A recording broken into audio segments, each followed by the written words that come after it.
From mysterious green portals piercing the skies over major cities, to high-speed pursuits of UFOs by police helicopters. All of this and more are well-documented UFO encounters backed by law enforcement, astronomical observatories, and thousands of witnesses.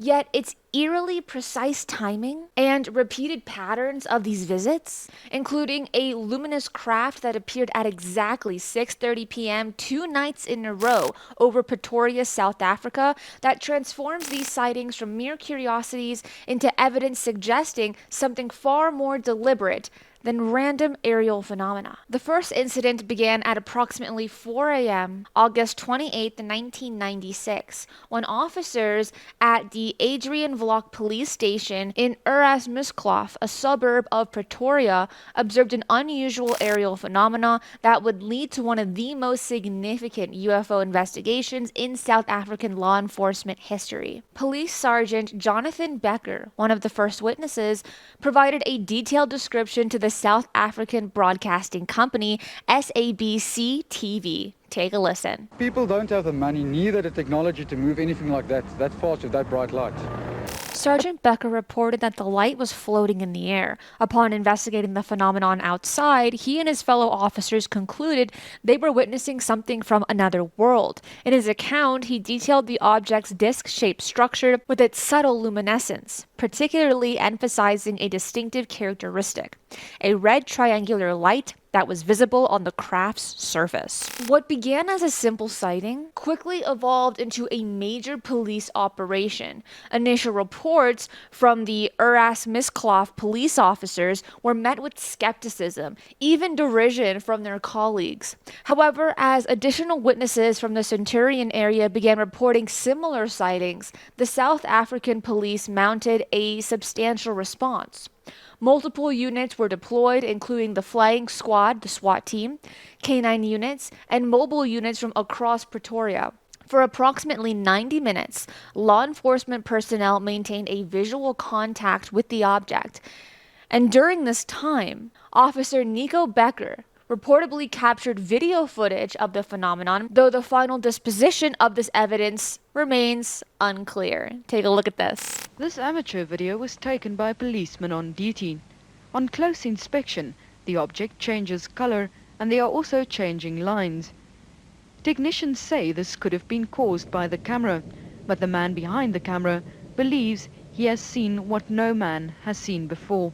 I wasn't sure what it is, and it really looked like a saucer or something. It was round, and there was one stage we could see lights coming from it, and everybody was following it, and it's a very interesting phenomena. And yet, the most compelling testimony came from Colonel Fred Visuin, who piloted the police helicopter dispatched to investigate the object. In his subsequent interview with the SABC TV, the colonel provided a detailed account of the aerial pursuit, expressing both its initial skepticism and its ultimate amazement. A police pilot and 4 passengers were sent in pursuit of the elusive UFO. They couldn't catch it and sometimes couldn't even maintain the same altitude. If it was a star, it would have disappeared as it became light. It simply didn't disappear. It stayed in front of us, and we were 5 people in the aircraft who all saw this, so it was definitely not my imagination. But the strangest thing of this phenomena was the way that it flew ahead of the aircraft, the undulating movements up and down and to the left and to the right. That certainly was very strange. I've never seen anything like that before. The pursuit proved frustrating for the experienced pilot and his crew of 4 officers. Despite operating at maximum speed, the helicopter could not match the object's velocity. The colonel particularly noted the object's unusual flight characteristics, stating that it defied conventional aerodynamics. The chase continued toward Cullinan before the helicopter was forced to abandon pursuit due to fuel constraints, coming just days after a similar sighting in Brasilia, Brazil. The incident contributed to a wave of UFO reports in the Southern Hemisphere during August of 1996. The involvement of credible law enforcement witnesses and the extensive official response made this one of South Africa's most significant documented UFO encounters. The case remained unexplained, with no official explanation ever provided for the unusual aerial phenomenon observed by dozens of police officers that morning.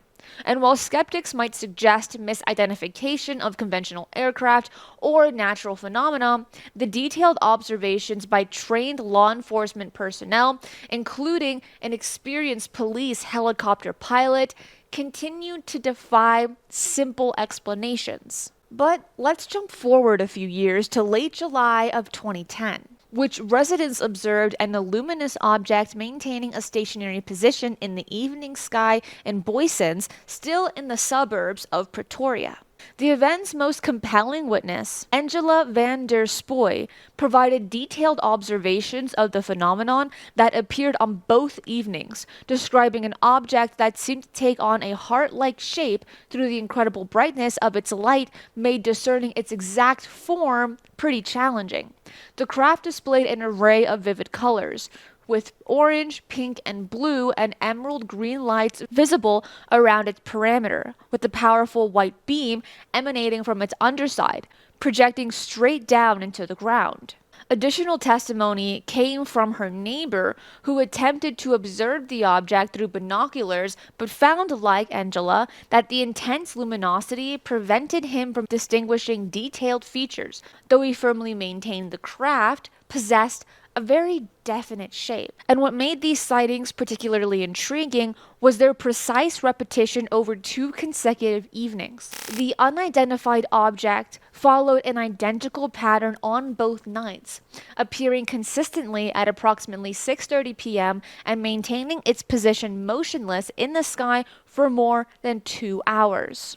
Each evening at just after 8:30 p.m., the object would calmly depart, moving away from the city until it vanished beyond the horizon. The predictable timing and behavior distinguish these sightings from typical UFO reports, suggesting either deliberate purpose or programmed routine in the object's appearance. The incident drew enough attention to prompt official inquiry, with authorities reaching out to both the South African Air Force and the Johannesburg Planetarium for potential explanations. However, neither institution could provide any clarifying data or rational explanation for the sightings.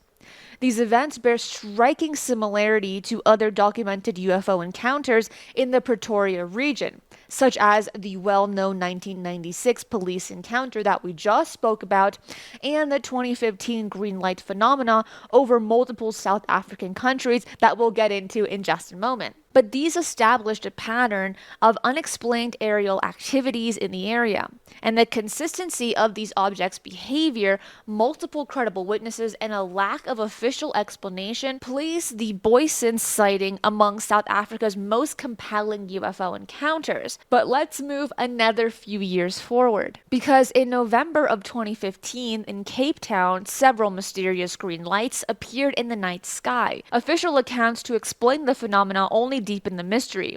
The South African Astronomical Observatory initially suggested the lights were simply tests of lighting equipment at Cape Town Sports Stadium.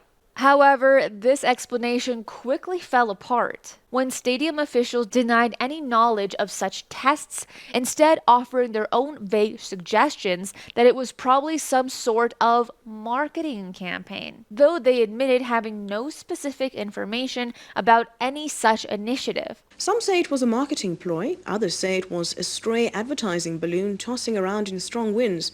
But no one can say for sure that the city might not have been visited by someone or something from another planet. These conflicting and inadequate explanations from authorities only serve to intensify public interest and speculation about the nature of these lights in the sky. The phenomenon's scoop extended far beyond Cape Town, as similar green lights were subsequently reported in the sky over Johannesburg and Durban, suggesting a broader pattern across South Africa's major metropolitan areas. Social media platforms became bustling forums for witnesses and interested observers to share their experiences and theories, with interpretations ranging from scientific explanations to more exotic possibilities, including suggestions that the lights could be interdimensional portals. One social media user captured the public's mixture of excitement and cautious optimism with the comment, "Please let it be aliens, but be the nice aliens." Despite the extensive documentation and multiple credible witnesses across different cities, the true nature of these green lights remain unexplained, standing as a testament to how unexplained aerial phenomena can still occur in full view of major populated centers without resolution, even in our age of widespread surveillance and instant communication. South Africa does not get enough attention when it comes to UFOs. And we only scratched the surface with this video, talking about only a handful of their very famous UFO encounters. But what do you think? Would you go to South Africa to hopefully see a UFO for yourself? Let me know in the comments below. If you enjoyed the show, hit that like button right down below and subscribe if you haven't already, as I do several shows right here every single week. That is it for today. I will see you next time. Be safe, and remember, keep your eyes on the skies.